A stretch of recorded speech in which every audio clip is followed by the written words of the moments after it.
그래서 이 지금 같은 경우의 수를 당하면 이렇게 걸고 나오면 꼼짝 못해요. 또 이게 또. 근데 여기에서 내가 반론을 제기했던 것 중에 하나는 왜 이분을 사업자라고 보느냐. 전년도에도 이 사람은 부동산 거래한 적도 없고 2012년도 한 해에 잠깐 어떻게 사다 보니까 팔고 사고 하다 보니까 이렇게 돌아간 건데 횟수의 문제에 있어서도 1과세 기간에 1일 이상 취득하고 2일 이상 양도라는 개념이 있어요. 그럼 그거는 6개월 단위로 1월에서 6월 말까지 한 번 사고 두 번 팔고 뭐 이런 논리야. 근데 이분은 7, 8번 거래는 했어도 하반기에 몰려 있어가지고 첫 번째 1월에서 6월의 상반기 과세 기간은 그 숫자를 못 채웠어요. 그러니까 그걸 못 채웠지 않냐. 너 형식적으로 봐도. 그러니까 담당 조사관은 대법원 판례에서는 그 숫자를 무시하라고 했다. 전체적으로 객관적으로 사업성이 있다고 판단되면 사업자라고 본다. 그러면 상반기에 그거 안 했다 해도 이분이 5년 전, 6년 전 들어보니까 이게 국세청이 무서운 거예요. 1985년 이후부터 대한민국 모든 국민이 사고 팔은 부동산 자료가 국세청 컴퓨터에 다 있어요. 그래서 인양반 전적을 내가 딱 봤더니 아무것도 없다면 나도 이렇게 얘기 안 할란다. 근데 몇 년간 쉬었다고 하지만 그 전에 이분은 부동산만 전문적으로 중개법인도 내고 중개업소도 하고 매매사업도 하고 이렇게 많이 하던 분이 잠시 쉬다가 요번에 또 이렇게 했다는 이거는 사업자다. 이거는 사업자 등록을 폐업했다 해도 인정 못한다. 이렇게 이제 담당자 나오니까 나도 할 얘기가 좀 딸리더라고. 5년 전 자료까지 다 끄집어내는데 나도 모르고 그 사람도 나한테 얘기하는 건데. 자, 그러면 원래 이거는 제가 강의를 그쪽에 가서 하는데 그러면 이걸 가지고 사업성이 있다고 네가 판단을 한다. 좋다 이거야. 그러면 대법원 판례에서 굳이 횟수 따지지 말고 사업성이 있다고 본다면 이 사람이 다른 직업 하나라도 있었으면 그걸 또 끌고 갔을 텐데 그것도 없어. 이것만 하셨어. 그러면은 계속적으로 사고 팔은 건인데 그럼 과세를 이렇게 하겠다는 건데 자 그러면 이 담당 조사관이 가지고 있는 건은 2012년 7번 판 것 중에 제일 마지막 건이에요. 12월 양도건 하나. 이게 자기한테 떨어진 거야. 근데 그걸 가지고 양도세를 결정을 하려고 보다 보니까 전에 6개 팔은 것까지 문제가 돼서 나온 거야. 자, 그럼 요거는 네가 가지고 그렇게 하겠다고 그러면 해봐라. 앞에 6건 어떻게 할 거냐. 한 사람이 담당을 한다면 다 하겠지. 6명 담당자 다 틀립니다. 이미 이 사람들은 양도세 결정해가지고 다 창구에 서류가 가 있어요. 컴퓨터에 전산입력 끝났고. 그러면 양도세가 아니라 소득세, 소득세가 아니라 부가가치세 이렇게 세목이 틀려지면 과가 틀려진다고 그랬죠? 그러면 여기서는 결정 취소하는 과정을 거쳐서 기존에 결정한 양도세를 다 제로로 만들어야 돼. 하나, 둘, 셋, 넷, 다섯, 6분 담당자 있는데 그 중에 3명이 제 후배더라고. 결정 취소 안 한다. 귀찮다. 그러면 못하는 거지. 그러니까 이론상으로는 맞는 얘기예요. 그러나 실무상으로는 사실상 이런 케이스에 걸렸을 때 못해요. 물론 이거를 뭐 과 전체에서 회의를 해가지고 사업성이 있느냐 없느냐 판단해서 그런 위원회가 있으니까 사업성이 있는 사람이니까 이거를 사업자로 판단해서 이렇게 과세를 해야 된다. 이렇게 끌고 갈 수도 있겠지만 번거롭습니다. 보통. 할 일이 얼마나 많은데. 그리고 기존에 처리한 사람들이 그걸 다시 다 결정 취소한다는 거고. 하여튼 그래서 결론적으로 이렇게 과세는 안 당하고 그렇다고 이쪽으로 오면은 또 좀 그렇잖아. 이쪽으로 와서 그나마 환급 받고 요것도 안 내고 요것도 안 내면 좀 모양새잖아. 그러니까 아예 이쪽으로 통보 안 가는 걸로 하고 그냥 양도세 낸 걸로. 즉 과세관청에서 비사업자로 판단해서 그냥 양도소득세를 결정. 즉 비사업자가 되면 국민주택 규모 초과의 주택을 매매해도 부가세가 없다는 거예요. 그런데 이 여러분들이 하나 주의할 점이 뭐냐면 상가 같은 경우 중개업자분들이 상가나 이런 경우를 매매할 때 부가가치세 문제 때문에 그 분양받은 상가들 있잖아요. 이게 비사업자랑 상관없는데 상가나 이런 거를 분양받을 때 분양하는 업주가 뭐라고 하냐면 상가의 분양가격은 2억, 건물분 1억, 토지분 1억, 1,000만 원 부가가치세. 그래서 2억 1,000을 분양대금으로 받는데 1,000만 원은 부가가치세니까 다시 돌려드리리다. 단 우리 여기 세무사한테 사업자 등록 내고 가셔야 됩니다. 1,000만 원 받을 욕심으로 도장판 찍어요. 그 사업자가 일반 사업자야. 그래야 10% 부가세 다 받으니까. 그러면 일반 사업자로 2억 1,000에 분양받고 1,000만 원 받았어요. 그런 상태로 세를 줍니다. 되게 그런 분들은 이제 세를 주다 팔어. 그럼 1,000만 원 토해내지. 그게 부가가치세요. 사업자는. 그래서 팔 때에 1,000만 원 토해내야 되는데 사는 사람한테 받는 논리예요. 왜? 사는 사람도 이걸 사서 임대 준다고 그러면 그럼 그 사람도 임대사업자 낼 테고 그래서 그 사람도 사업자 낸 걸 가지고 서로 맞교환하면서 1,000만 원 받고 저 사람 주고 나는 세무서에 세금 내고 낸 사람은 또 세무서에서 받아와야 돼. 세무서는 아무것도 남는 것도 없이 일만 뒤지게 하잖아. 그래서 그런 거는 신고하지 마라. 받지도 않고 주지도 않을란다. 이게 뭐죠? 사업의 포괄 양도 양수라는 겁니다. 그래서 중개업 하시는 분들이 상가나 이런 거 양도계약서 쓸 때 부가세 때문에 걱정하면 사는 사람 파는 사람이 옛날에는 일반과세 뭐 간이과세 뭐 이런 업종이 통일돼야 되고 먹어야 돼 조건이 무지하게 까다로웠어요. 근데 지금은 그 조건이 다 풀어졌어. 개인과 법인 이런 것만 아니면 돼요. 그러니까 사는 사람과 파는 사람 사이에 계약서를 쓸 때 특약사항에 포괄적 사업 양도 양수 요 말만 쓰면 세금계산서 안 끊어도 되고 부가가치세 주고받고 안 해도 되고 중개업자 나중에 사고 안 납니다. 그러니까 인터넷에 들어가서 포괄적 사업 양도 양수 이렇게 쳐보시면 거기에 뭐라고 써 있는데 써 있는 말 보면은 좀 이해 어려워요. 근데 지가 얘기하는 지금 요 말로 이해하시면 끝나.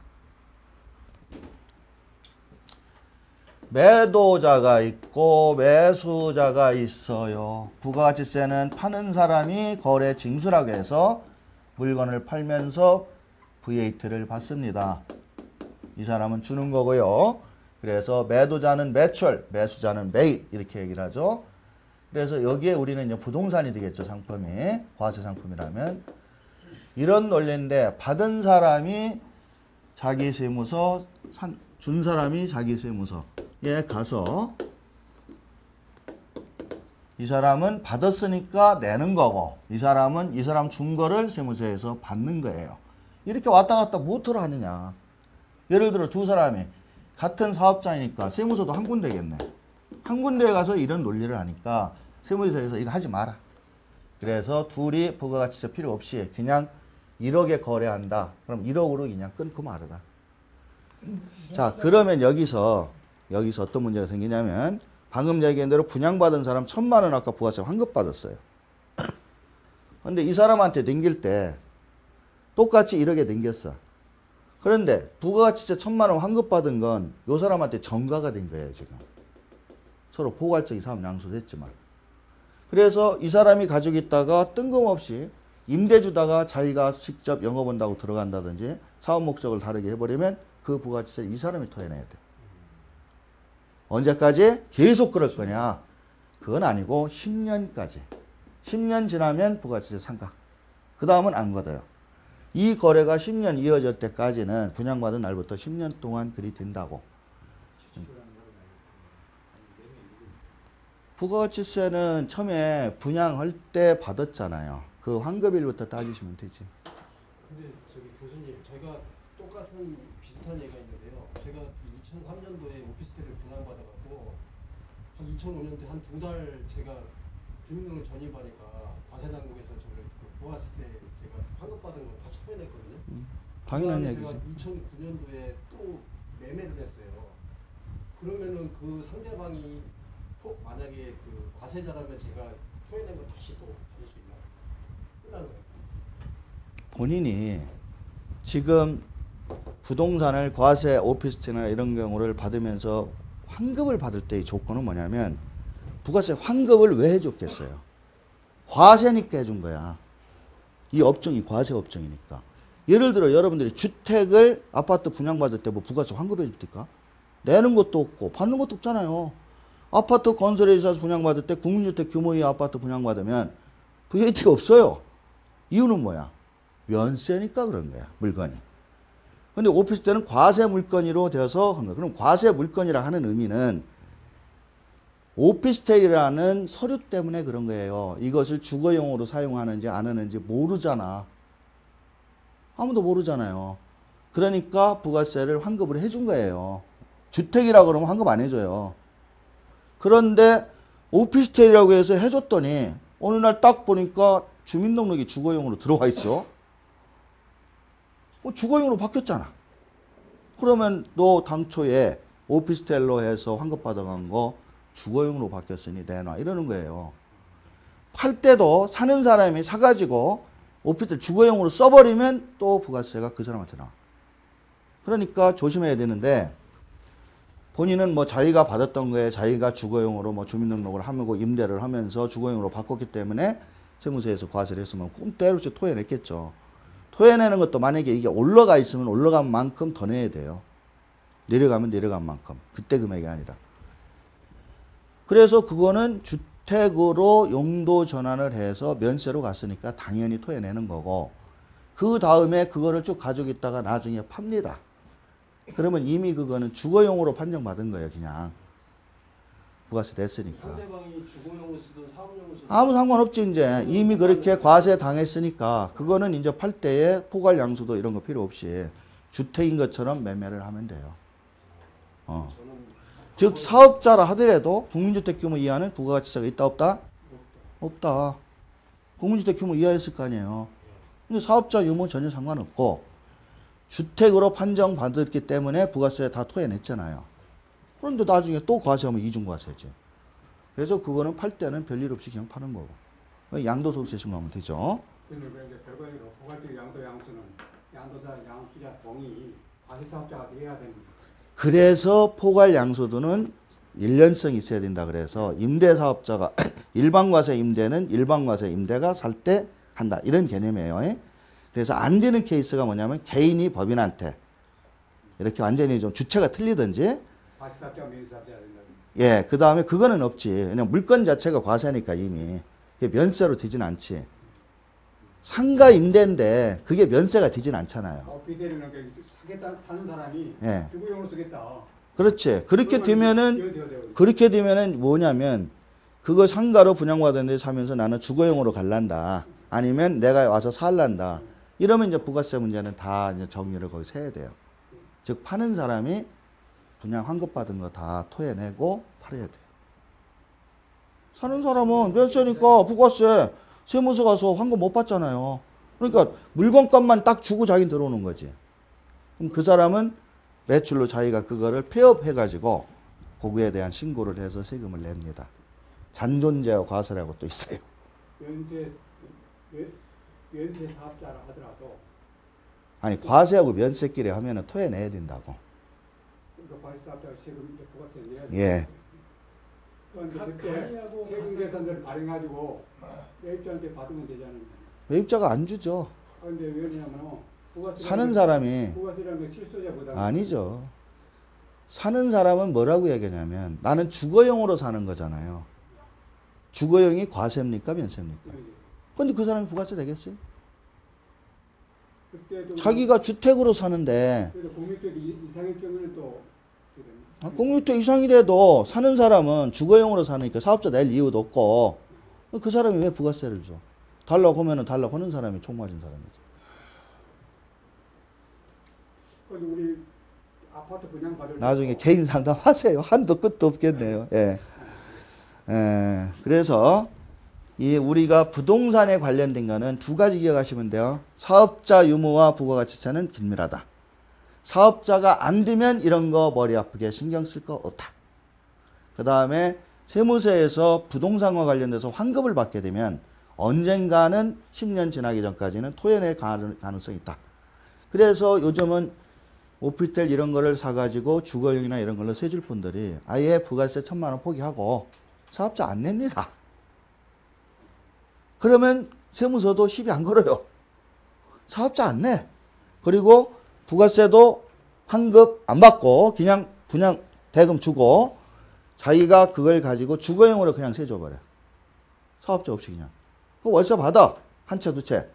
세무서 신고도 안 해. 지금 월세 소득 공제 이런 것 때문에 이제 문제가 됐지만 그냥 그러고 가지고 있다가 그대로 그냥 팔아. 부가세 논리 아무데 적용될 여지가 없어요. 자, 세 받아 먹을 때도 부가세 필요 없어. 그냥 임차인하고 알아서 주택으로 하면 돼. 근데 방금 얘기한 대로 그 1,000만 원 환급 받은 분은 일반 과세자로 세를 주기 때문에 실제로는 주거용으로 세를 줘도 상가처럼 대접을 해야 돼요. 세입자한테 100만 원 받았다. 그러면 거기에 부가세가 포함된 걸로 해서 10% 부가세를 또 세무서에다 꼬박꼬박 내야 됩니다. 근데 세입자가 집으로 사는데 100만 원 월세라고 110만 원 주겠습니까? 이 사람이 세금 계산서 끊는다고? 안 줍니다. 자기가 혼자 끊어서 자기가 혼자 버리고 자기가 내는 거예요. 임대주인이.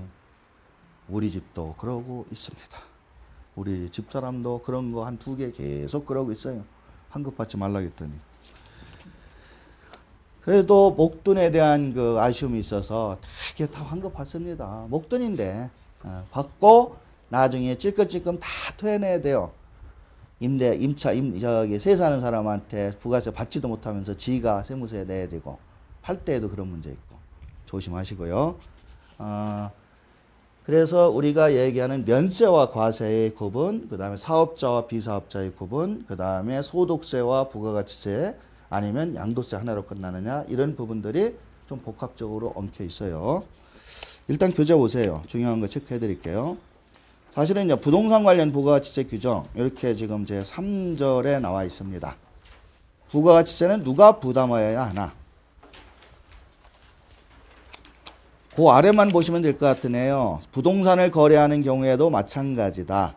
부동산을 매각한 당사자가 사업자가 아니라면 부가가치세 신고 납부 의무가 없음에 반하여 임대사업자 또는 매매사업자는 사업자 등록을 한 사업자는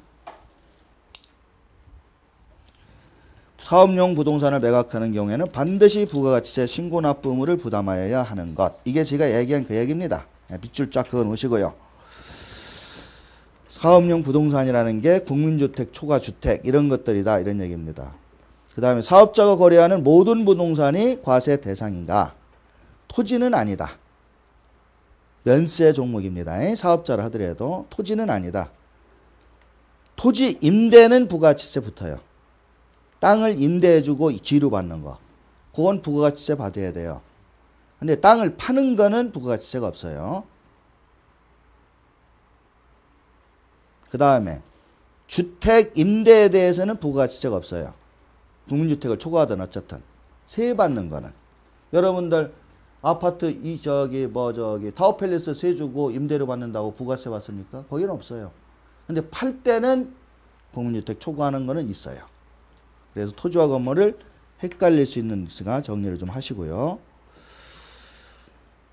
그 다음에 주택 임대 사업자는 부가가치세 면세 이래 쓰는데 주택 임대의 경우 주택 규모와 관계없이 거기다 밑줄 그으세요. 임대에 대한 소득은 규모와 관계없다. 아무리 큰 것도 부가세 면세다 이 얘기입니다. 그 다음에 매각을 할 때는 토지 건물 같이 매각이 되니까 토지의 값과 건물의 가격을 쪼개가지고 건물분에 대해서만 부가세를 때리는 겁니다. 그래서 여기에서 절세 포인트가 뭐냐면 국세청 기준시가로 안분기산한 것이 건물 부분이 너무 크더라. 그 건물 부분을 좀 줄이면 부가세가 적게 나오고 있더라. 그러면 그걸 이길 수 있는 방법이 감정평가예요. 감평을 때려서 감평 가격을 거꾸로 나왔다. 실제로. 국세청 기준시가를 안분했더니 10억짜리 건물인데 토지는 3억이고 건물은 7억이 나왔더라. 그래서 7억에 대한 부가세가 높더라. 그대로 낼 게 아니라 감평에 한번 맡겨봤더니 토지가 5억, 건물 5억이 나오더라. 그럼 7억이 5억 됐잖아요. 2억에 대한 부가가치세 줄인 거죠. 합법적입니다.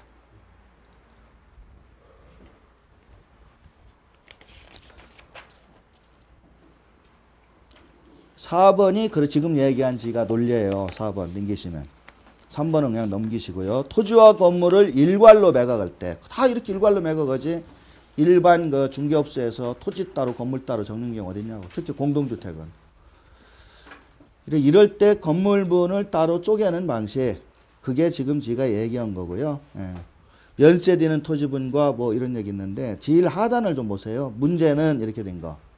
요게 이제 우리가 실무적으로 계약을 할 때 그러면 나는 감정평가비도 아깝고 국세청 기준시가로 하는 거에 대해서는 좀 부담스럽고 그냥 사고 파는 사람들끼리 계약서에다 토지 9억, 건물 1억. 건물 오래됐으니까 총 10억인데 이렇게 쓰고 요거에 대한 세금만 낼란다 하고 매도 매수인이 합의하에 이렇게 썼다고 그래. 인정받을까요? 거래는 민법에서 당사자들 간 계약 자유원칙이기 때문에 매도 매수인이 이렇게 합의했다고 그러면 일단 인정해야 돼요. 이게 틀리진 않아요, 법상. 그래서 당사자들끼리 이렇게 해서 계약서 특약사항에 이렇게 쓰고 이걸로만 해도 일단 이거 자체를 문제를 삼아서 국세청이 과세할 수는 없어요. 그런데 방금 얘기한 국세청 기준시가 안분계산을 했더니 토지는 5억, 건물 5억 해서 4억 정도의 차이가 나더라. 그래서 이 가액이 평균 금액의 30% 이상을 업을 했다든지 다운되는 숫자가 나오더라. 그럼 세법에 부당행위라는 논리가 있어. 그래서 거래 가격의 30% 정도가 세금을 줄이기 위해서 지 마음대로 초과했다든지 내려왔다든지 하면은 인정 안 하겠다는 그런 세법 규정이 있어요. 그러니까 그걸 근거로 해가지고 과세되는 건물가액을 심히 저가로 명시한 경우 이를 실질 거래가액으로 인정할 것인가 아니다. 만일 일반적인 과표 계산에서와 같이 건축비 등 상당액에 현저히 낮은 대가 밑줄 그으세요. 요게 30%입니다. 시가의 30%, 현저히 낮은 대가 30%를 초과했던 이하라든지 이렇게 공고가액이 불분명한 것으로와 이럴 때는 국세청 안분계산으로 다시 조정해서 과세할 수 있다. 그럼 어떻게 하면 돼? 미리 현저히 낮은 가격이 안 되도록 미리 계산을 뽑아보고 건물을 1억으로 하지 말고 이런 때는 3억, 7억 그러면 30%가 안 되면 의심은 가도 과세할 수가 없다. 그냥 그렇게 알아두시면 돼요. 지금 요거는 국세청 안분계산한 거. 국세청 안분계산 했잖아요. 그럼 5억 5억 나왔다고 그랬잖아. 그럼 5억이 표준금액이 되는 거야. 감정가로 했잖아요. 감정을 받아야 돼. 아, 이건 감정 안 한 얘기고. 지금 이건 감정한 얘기 아니고. 감정 얘기 없다니까 이거 지금. 30%가 뭐에 30%? 감정가는 무조건 나오면 그냥 그걸로 무조건 가는 거고 이거는 당사자끼리 이렇게 9억 1억 썼어. 그런데 국세청 기준시가로 쪼갰더니 5억이더라 이거야. 그럼 5억을 기준으로 놓고 이 1억이 지금 30%대를 상회하느냐 아래로 가느냐 이렇게 판단한다고. 국세청 기준시가 그걸 뽑아내야지. 그게 시가가 될 기준. 토지와 건물은. 예를 들어 국세청에서 기준시가 계산하기 싫어서 감평원에다 맡겨서 감정평가를 뽑았다. 그럼 그걸로 보는 거고. 근데 그 사람들이 자기 돈으로 감평할 리가 없지. 그래서 그 나온 금액 기준, 세무서에 제출된 금액, 이게 그 기준 금액의 30%를 초과하느냐 안 하느냐 이렇게 보는 거예요. 그러면 5억이면 3, 55. 5억에 30%면 3, 55, 1억 5천 아니야. 그럼 예를 들어 5억으로 써야 될 것을 6억 5천으로 쓰면은 할 얘기 없는 거야. 근데 7억으로 쓰면 할 얘기 있는 거야. 그 다음에 5억에서 1억 5천을 뺀 3억 5천으로 쓰면 할 얘기 없는 거야. 근데 3억으로 쓰면 할 얘기 있는 거야. 3억으로 쓰면은 3억 5천으로 보는 게 아니라 다시 5억으로 가버리는 거야. 기준시가가 없는 집. 기준시가 없는 집이 어디 있어? 대한민국 모든 부동산은 기준시가가 다 있지. 기준시가가 있다 없다를 사람들이 국세청 그 인터넷 보고 판단하는 모양인데 그 인터넷에 없는 건 다 계산할 수 있도록 만들어놨어. 다 계산해. 예. 그거 없으면 안 돼요. 자, 이것이 우리가 감정가액에 의한 안분계산 부분도 좀 보시면 되고요. 방금 얘기한 방법. 상가 임대사업자가 하는 거는 뭐 무조건 다 과세하니까 넘기시면 됩니다. 우리 주택으로 했고. 그 다음에 그 다음 장에 그 포괄양수도 얘기 나왔어요. 예, 보세요. 포괄양수도 아까 궁금하셨던 분들. 상가 같은 경우가 바로 이 포괄양수도죠. 2006년 2월 8일 이전은 좀 이렇게 까다로웠다고. 그게 2월 9일 이후에는 이렇게 좀 완화가 됐어요. 그러니까 그 부분이 상가 같은 경우 매매할 때 부가세 내고 받고 안 하고 포괄양수의 의미는 사업장별로 권리와 의무를 양도한다 이런 의미이기 때문에 법인 같으면은 재무제표가 그대로 양도양수되는 걸 얘기해요. 근데 개인 사업자는 그 정도는 아니고 업태 종목의 동일성 폐지 이런 게 생겼다니까. 예전에는 임대사업 하던 사람이 임대사업 하는 사람까지만 해야 된다. 근데 지금은 업태 종목이 동일하지 않아도 된다 이렇게 되어 있기 때문에 아까 얘기한 대로 면세냐 과세냐의 문제는 있지만 업태가 부동산 이 월세 임대를 주던 사람이 다른 거기에 와서 누가 장사하는 사람한테 주어도 상관이 없다 이렇게 돼요. 상가 같으면. 상가 장사하는 사람 과세, 상가 임대도 과세거든요. 그러니까 면세 과세의 차이는 없어요. 과세의 동일성은 있는데 한 사람은 임대, 한 사람은 들어와서 장사. 옛날엔 안 됐다고. 업태 종목가 동일해야 됐다고. 지금은 상관없다. 이거 딱 기억하시고. 그러나 그래서 거기 보면 밑줄 칠 부분이 업종의 추가나 변경도 해당되나 즉 같은 과세끼리는 된다는 얘기요. 그런데 그 밑줄 뭐라고 썼어요? 뭐라고 썼어요? 면세 사업의 추가는 안 돼요. 그게 밑줄 그어 놓으시라고. 이렇게 풀어놨다고 해서 면세로 돌려버리면 안 된다. 아까 이게 오피스텔 부가세 낸 거 똑같은 거예요. 네, 오피스텔 과세 사업으로 해서 환급을 받았는데 지가 거기에 누가 사람이 살아서 면세로 바꿔줬으니까 토해내. 이렇게 되는 건 똑같아요. 그래서 포괄양수도도 그런 개념으로 이해하시면 되고요. 그 다음에 사업자 유형과 무관함. 일반 과세자와 간이 과세자 된다. 여기 썼잖아요.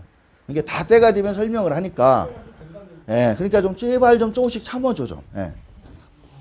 다 써놨어요. 예? 그래서 그 전에는 안 됐어요. 사업자 유형이 동일해야 돼. 일반과 일반, 간이와 간이. 근데 지금은 간이 일반, 일반 간이 튀는데 이걸 또 확대해서 있어 법인까지 이렇게 하면 안 돼요. 법인은 개인 법인 이런 건 안 된다고. 예. 그리고 포괄양수도는 간이과세 배제 대상임. 이거는 신경 안 써도 됩니다. 예. 양수도 자체를 여기는. 자, 여기까지 해서 이제 지저분한 저 세제 일단 정리했고요. 본격적인 이제 소득으로 좀 들어가야 되는데 쉬었다가 마지막 시간에 할 거예요. 그러니까 지금 여러분들이 제가 작년까지만 해도 이 부분 강의를 안 했어요. 작년에 들으신 분들 여기 리필이 있는데 지금 부가가치세 부분부터 지금까지 이렇게 교재에서 강의한 부분이 사업자 등록 이런 경우도 그냥 넘어가기로 하는데 생각보다 제가 질의 답변을 받다 보니까 이 사업자 등록에 대해서도 상당히 민감하시고 또 여러분들 절세와도 관련이 있더라고요.